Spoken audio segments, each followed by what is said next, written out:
Hey guys, and welcome back to my first video on this channel, and I'm recapping CoC vs ByeForever, one of the closest war I've been in, if not, well, I think ever. It was 3% off us losing. It all came down to this last attack. I'll get into that in a brief bit, but I'll just summarize how it went down categorically through the war. So both teams' nines killed it. Had plenty of scouts for the 10s. We would have liked more, but we were given about 8. So not enough to cover all the 10s, but it was definitely enough. So that went well. They smashed our 11s, I gotta say. 10v11 game on point. I think they cleared with 5 out of 7, but look at these percents: 57, 65, 60, 73, 67, and 61. So props to them. I think only one under 50, and that was Ferrum. So great job. We did it in a bit more. I think we did it in 5 out of 10 because of this one base that took 5 hits. Yeah, 3. That was a pesky base, but we finally got down with bitch. Swazi getting it down with 50%, so that was clutch. Our dip game was a bit better. Only failed one time, and they failed twice. And 10v10 game, both sides was a bit sloppy. We did have 92 on 12, and we had a 92 on 15, which we used, I think, 7 attacks to try and 3-star in the end. But it was one of those bases where the first attack was the best one, and we couldn't get that last 8% off it. And that was kind of the same as 12. We were just wasting attacks on it, and only gave us 2 10v10 triples. They only got 2 as well.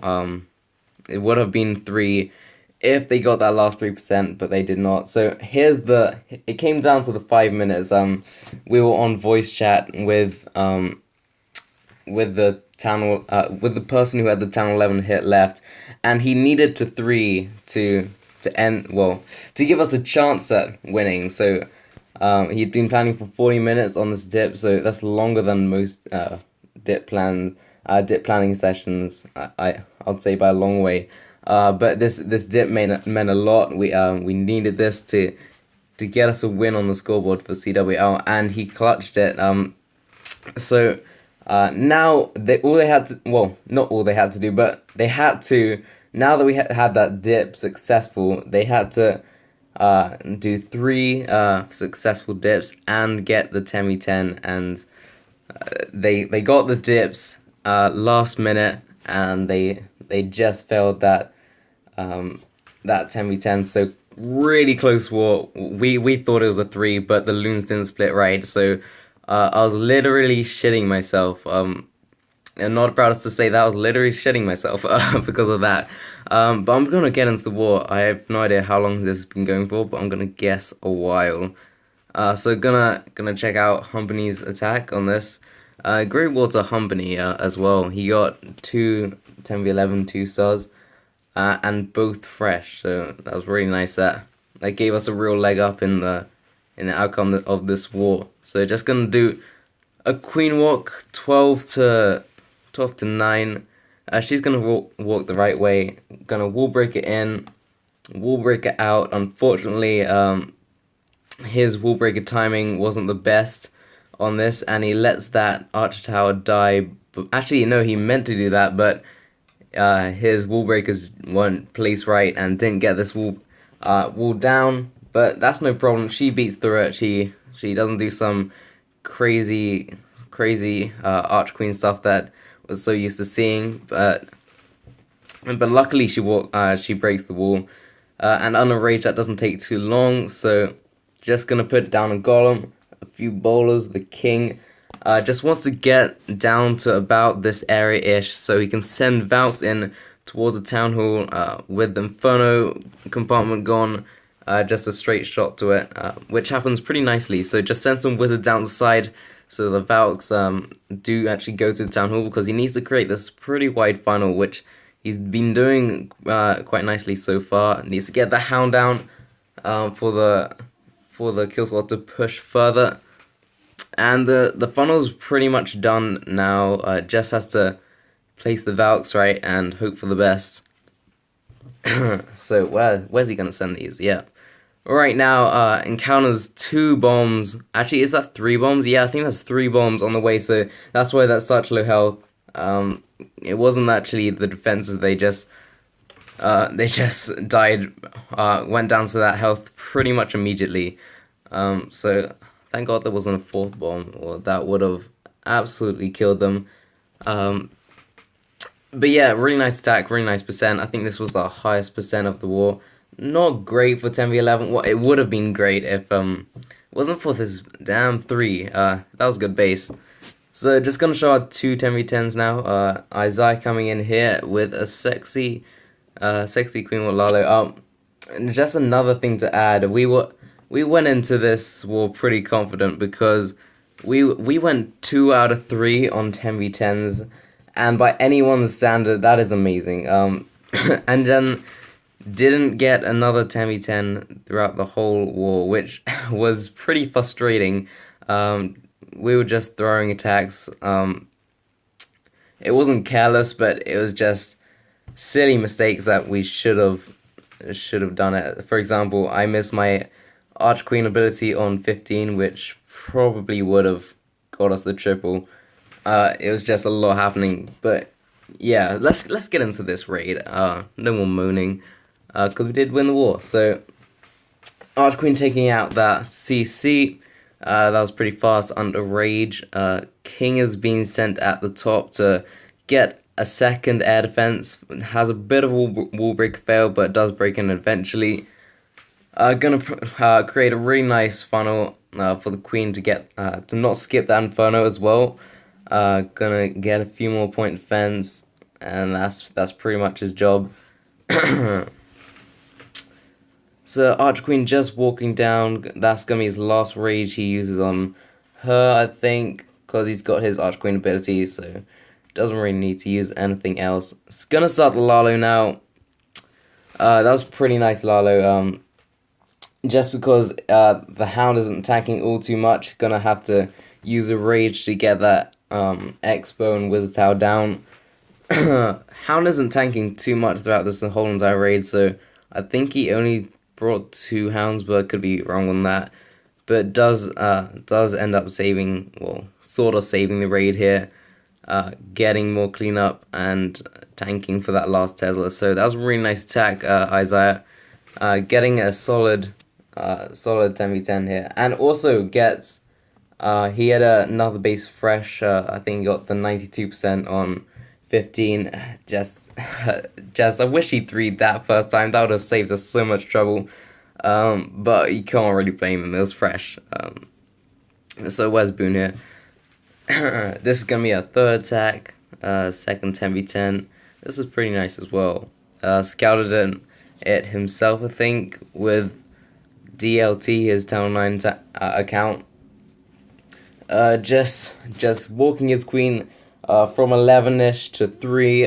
Gonna have a really powerful kill squad with the Golem, 5 bowlers, and a whole bunch of Valks. Pretty much all spells being used on this.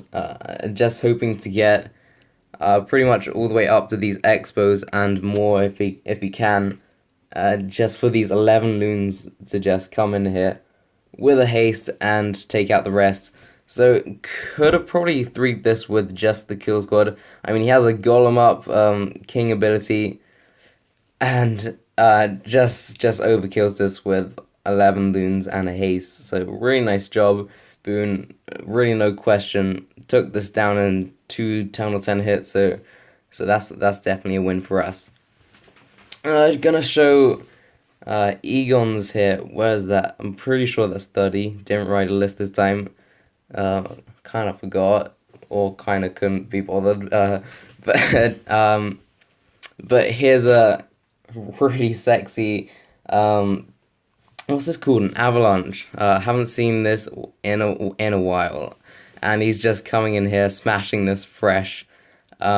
With 4 jumps, 4 golems, whole bunch of wizards, and his heroes, of course. So here comes the most part of his wizards here.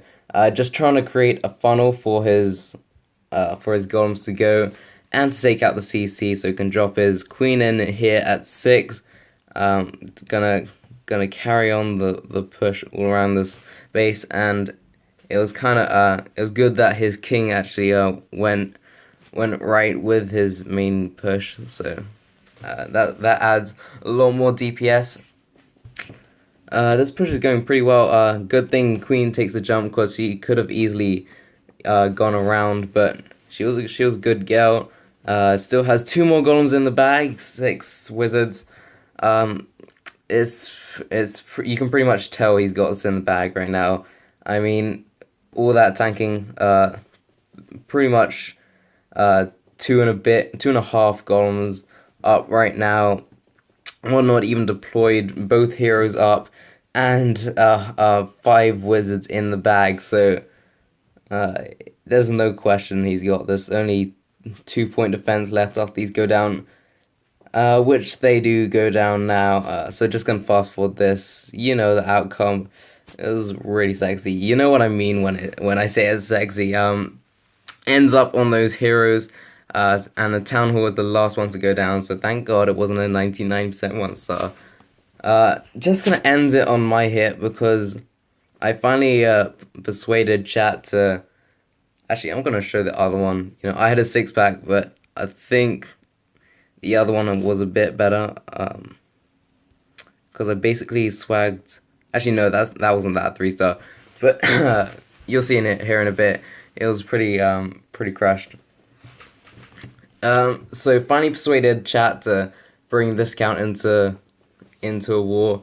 I think I left him out of war for 3 weeks. I was a bit busy, and I made a deal with him. If I 6-packed in the war against Elite Gaming, then it could be in the war. So which I did, and I 6-packed this one. So I made him. I didn't make him regret his decision. I can't speak. But yeah, Queen just getting an AD, King getting the Arch Queen, and I pretty much guessed it was a Hound CC. Brought a poison. Brought a poison if it wasn't. So I was pretty confident it was a Hound though. So just gonna send a whole load of loons in this Lalo, because I can. There's not much defenses to target because of these mortars and outside defenses here. But just gonna overpower this base really with all these loons. Air defenses weren't the best placed, because they pretty much tanked for everything. All the high DPS structures, and ended up having 2 hounds not popped in the end, which is why I saved 2 loons for the cleanup. Not that I needed it, but it was nice to get it down quicker. So swag poison, I guess. Just gonna end this. Actually, it's already done.